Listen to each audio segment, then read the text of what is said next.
It's time for Football at 4 with Geoff Mosher. I think our track record in the last 20 years, how many NFC East titles, playoff appearances, and appearances in the NFC Championship game, those are some of the metrics I look at, and I'll compare our record with almost anybody. Powered by the Inside the Birds podcast. Now, live from inside the Matt Black Kia Studios. This is Football at 4. All right, Football at 4 is powered by the Inside the Birds podcast. A new one is out today, and it dropped with a 53-man roster projection on the offensive side of the ball. We'll dive into some of Mosher and Kaplan's thoughts on that. There's a lot of interesting battles.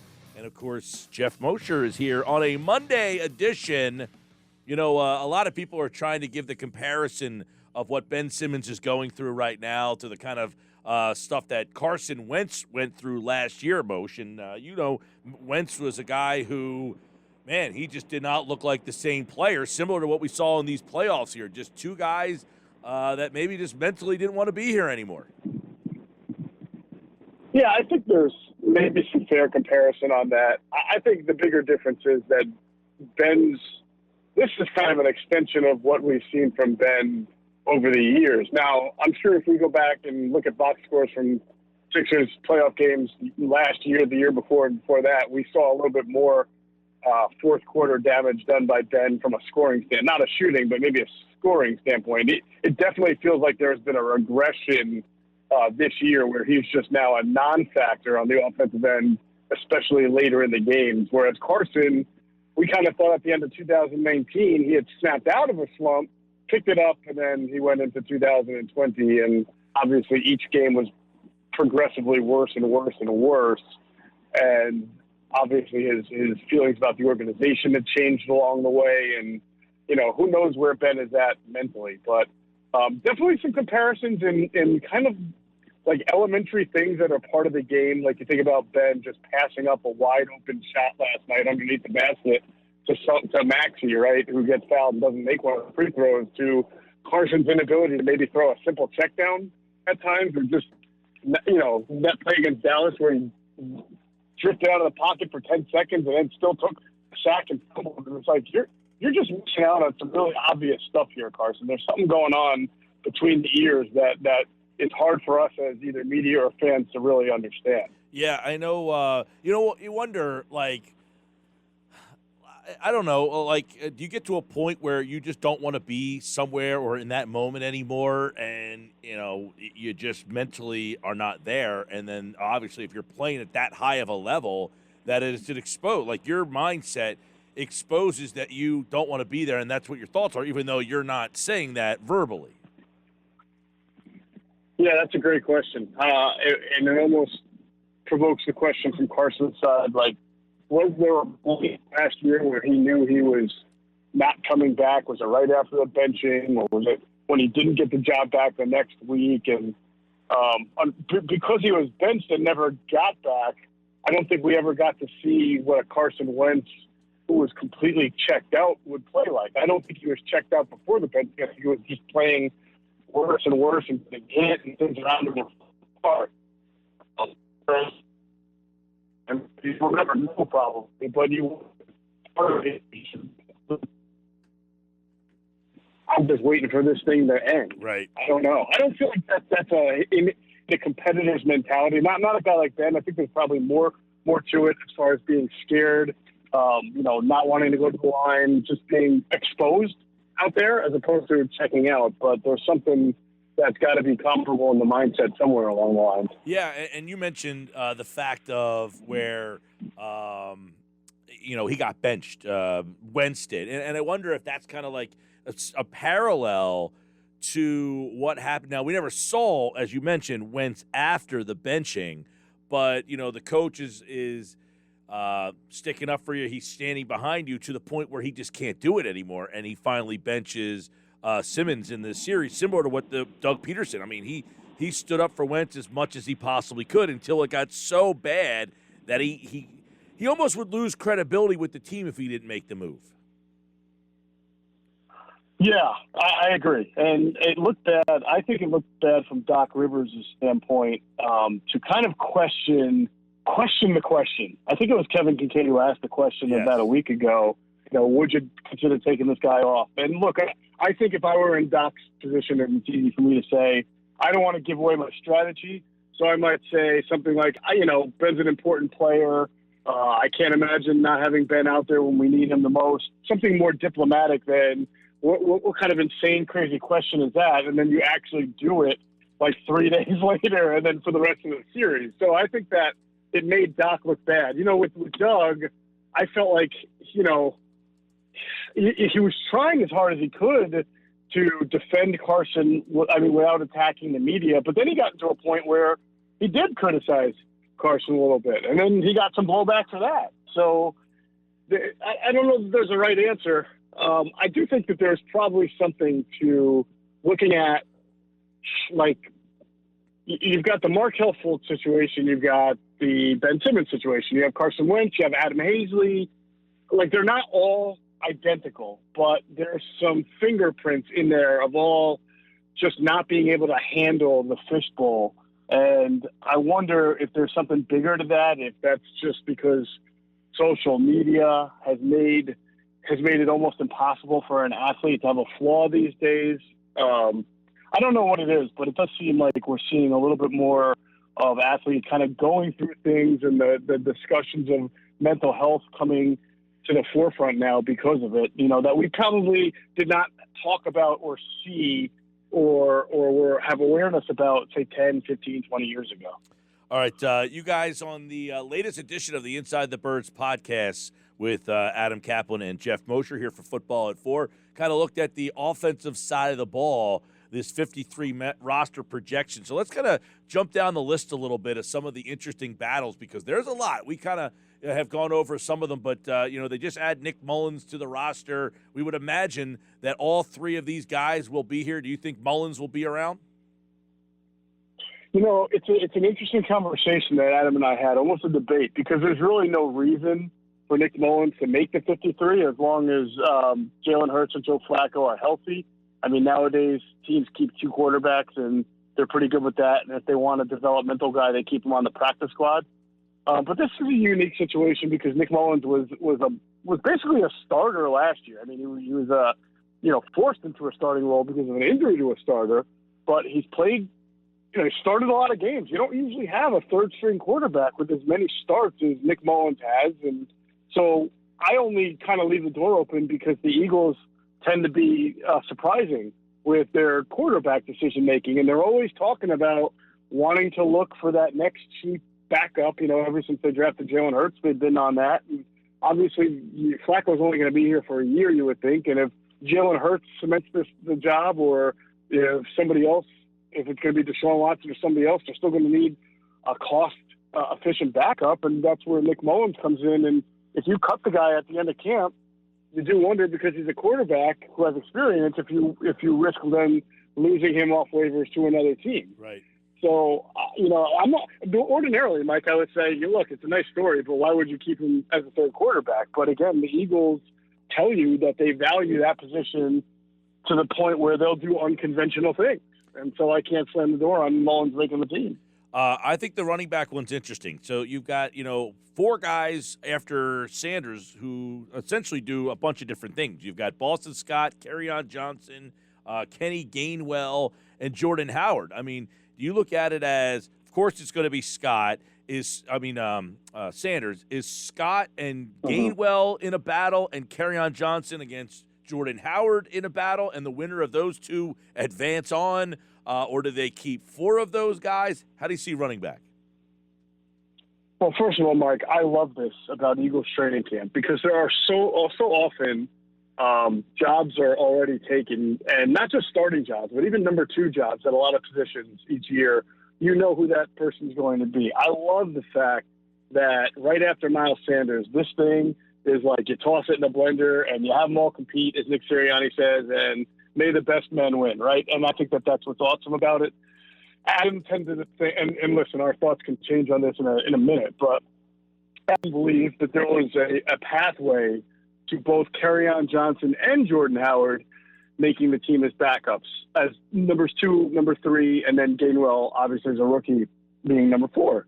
And I look at it and I think, I don't know, because, after Miles Sanders, I don't know that you need two veteran running backs who are very similar in what they do in Johnson and Howard. I would think you would want one of those.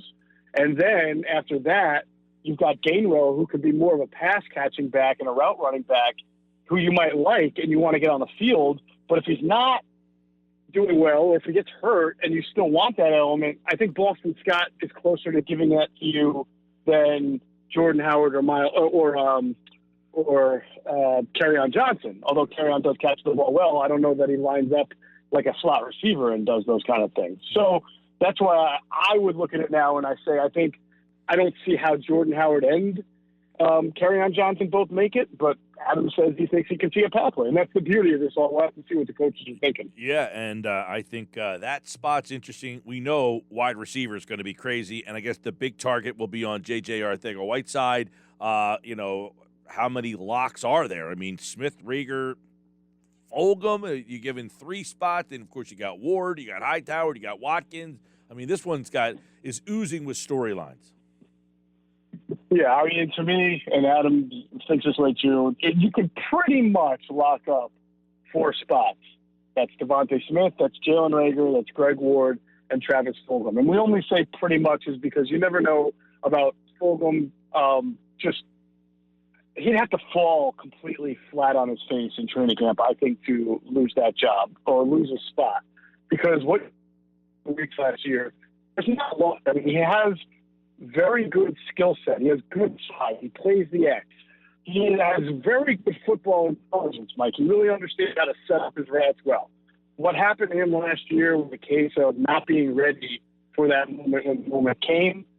He's a football lifer, like a lot of kids who grow up in Texas or Ohio or Pennsylvania. He grew up overseas. I don't know that he understands how to treat the game. Every minute of practice, like it's your last, But this new coaching staff, you got to give him the benefit of the doubt to at least make him a functional player and try to carry over what he did last year. So I see him on the team. I, of course, see Greg Ward because he's reliable as a slot receiver and possibly in special teams as well. But after that, it depends. Do you keep 5 or 6? So do you have 2 guys fighting out of the 3 or 4 left, or is it 1 guy fighting out of the 3 or 4 left? And you can circle each one to point out their question marks. I think Whiteside has really done nothing in 2 years. John Hightower got open a lot last year, but dropped the ball, has some maturity issues as well. Quez Watkins missed most of the year last year, made a play late in the year, has some return ability, but not guaranteed anything because he's a 6th-round pick. And then, of course, the Osmond kid who is a rookie free agent. So it's another cool part of training camp. I mean, all these guys are going to get equal opportunity, and you'll see which one kind of rises to the top. Yeah, that wide receiver thing is going to be interesting because it's like, hey, John Hightower last year averaged almost 17 yards a catch, and a very unpolished kid. Do they say this guy's got something in him that we can get something? Watkins, on the other hand, a very different type of dynamic player who I don't think they used very good at all last year. But can both of those guys make the team? You know what I mean? Yeah, I mean, theoretically both could, as long as they came to camp and really had great camps and showed that they've improved from last. Hightower had a high average per catch, but he dropped like 4. Imagine what he would have been if he had actually made a couple of those catches that he dropped down the field. So He also is a kid who, as we're talking about, needs to get bigger, needs to get more mature, and take the job as serious as possible. And he's going to find that out. When he reports to camp and he looks around and he sees, oh, well, now we got Devontae Smith and Fulgham's still here and they signed a rookie free agent and I'm running with the 3rd team trying to make it, so he's going to have to take the job as serious can be to really stand out. Not going to be given to him. Geoff Mosher, Football at 4 here, looking at the Eagles 53-man on the offensive side. They broke this down today. You can listen to the full podcast, InsideTheBirds.com, and the Inside the Birds podcast, where you can get wherever you listen to your podcast. And then, of course, that offensive line, it's not just left tackle.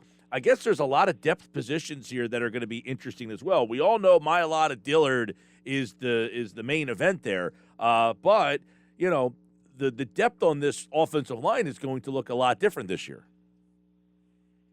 It's going to be a lot different. It's going to be competitive again. I mean, you've got the starting four, and then obviously there's going to be a battle at left tackle between Mailata and between Andre Dillard. And as I said on the pod, I hope whoever loses that battle stays on the team.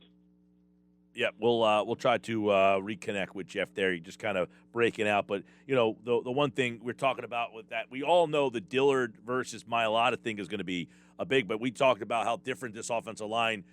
The line's going to look a lot different because you're going to have your starting line mostly likely back, Brandon Brooks and Lane Johnson on one side, Isaac Sayamala, and the winner of that battle at the other with Jason Kelsey.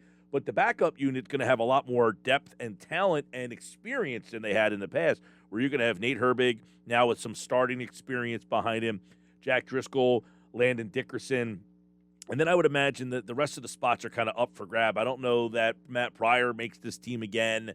That would probably be a spot where they are going to, and the kid that they add, the guy they added from the Colts, we're not sure if he's going to be able to play. He had the knee injury, so we're not sure if he's going to be. Plus, Landon Dickerson, we're not sure if he's going to be ready to play either. But if you look at the depth chart on the offensive line with the different guys they have with Herbig and Driscoll and Landon Dickerson and LaRaven Clark, if he's ready to go, they're definitely going to have a lot more depth options on the offensive line. The one spot we haven't gotten to yet, if we can reconnect with Geoff Mosher, is the tight end spot. So let's finish up on the offensive line stuff, because as we were kind of mentioning, Geoff, you got Herbig who now has starting experience, Driscoll who now has starting experience. You've got Landon Dickerson, you don't know where he is. LaRaven Clark has some starting experience. I would imagine Matt Pryor, that experiment is probably done.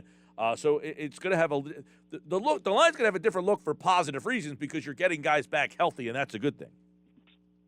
Yeah, no doubt. And then last year with the disaster only winds up being helpful this year because guys got so much experience last year, like a Driscoll and like a Herbig. I mean, those guys started a lot of games, and now they're looked at as some top backups. So as you mentioned, you got your starting four.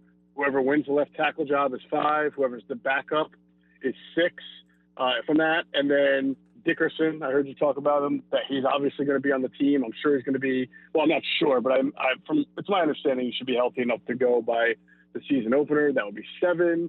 And then, if you take Driscoll and Herbig, that's 8 and 9. And some teams only keep 8 or 9.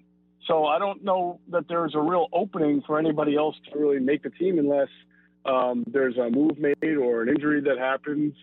So guys who got some time last year, like a Sua Opeta or a Luke Juriga, may not make it. And LaRaven Clark, he may just wind up being PUP'd for a lot of camp and then, probably IR'd the first 6 weeks. I almost wonder if they do that just to kind of like be able to have him as an extra offensive lineman, but kind of having him occupying the 53. Last spot would be tight end, and a lot of people, they brought Richard Rodgers back. A lot of people still waiting to see what's going to go with the Ertz. Jack Stoll's a rookie that a lot of people like too. So this tight end room is very unsettled still. Unsettled, but I would say of all the positions, to me, what makes the most logical sense is Ertz is not going to be there. Goddard's your number 1 tight end. I believe Richard Rodgers will be your number 2 tight end because if you look at everybody else, a Jason Kroom, a Tyree Jackson, a Caleb Wilson, I mean, Richard Rodgers stands out among all of them as an obvious guy who can both block, catch, has NFL experience, has been reliable since he's been an Eagle. To me, he's your number 2 tight end. And, from what we're hearing, Jack Stoll, the rookie free agent, is a guy that they were really, really happy to get, and then even happier in the OTAs that they did have, the revised ones, with how he was able to absorb the playbook and stand out. So he has a good shot to make the team as a number 3 tight end. And I think those other names that we've talked about, you'll find, Hakeem, you can throw Hakeem Butler into the mix. Yeah, right. They're trying to get onto the practice squad and be developed there. All right, for Jeff and Adam's full thoughts on the offensive 53-man projections, check out the Inside the Birds podcast and, of course, We will have plenty more this week here with the guys. Geoff will be back on Wednesday. Adams on Thursday. Andrew will be here tomorrow and on Friday. Football at 4 here on the Sports Batch. It's brought to you by PropSwap, America's sports betting marketplace. Sell your sports bets and take your profit. Find out how at PropSwap.com or download the PropSwap app today. All right, Moshe, we'll talk to you, man.